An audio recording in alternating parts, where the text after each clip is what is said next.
And now we have Don Richardson, Director of Advocacy, National Vaccine Information Center. Thank you, Don. Thank you. And you'll be happy to know that I'll be the last speaker today. Hi, my name is Don Richardson. At recent count, I had on my paper 22 bills. A few more have popped up, 24. We've heard of more being filed that are dealing with vaccine mandates in the state of Texas in the third special session only. That's besides the more than 24 bills that were filed in regular session and some of the others in special session.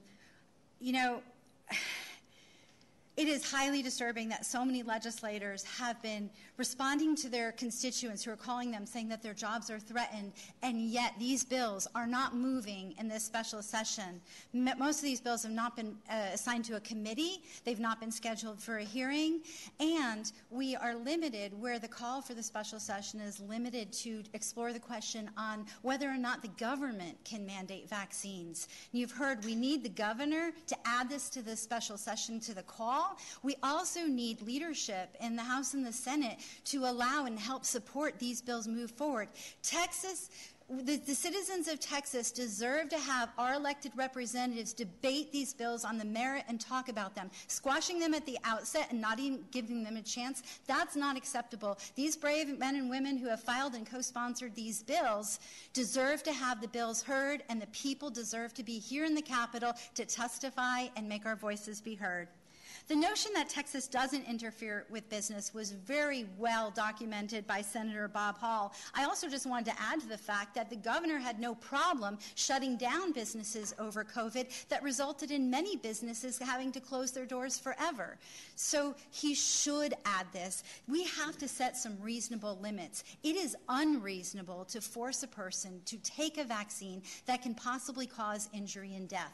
The vaccine manufacturers and the providers are exempt from any liability, and a very limited compensation program for countermeasures is very expensive to navigate, and it results in almost no satisfaction or any kind of compensation for the people who are affected by it. This is a crisis that is happening in every state. It's creating a dangerous shrinking of available infrastructure, not just in healthcare, but we've seen across the country EMS workers, firefighters. I just heard a story the other night on the news of a gentleman who had a heart attack, and the paramedic who hadn't been vaccinated was sidelined and wasn't allowed to ride on the ambulance to save his life, and he died.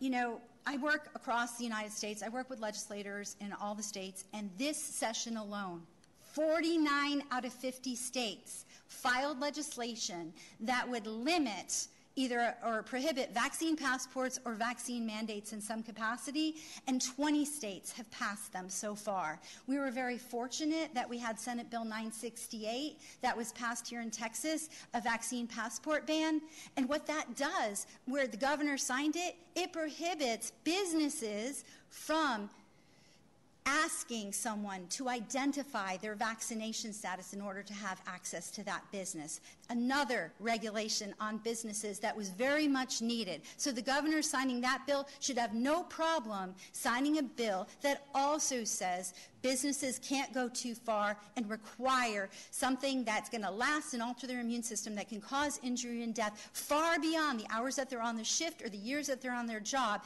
in order as a condition of employment.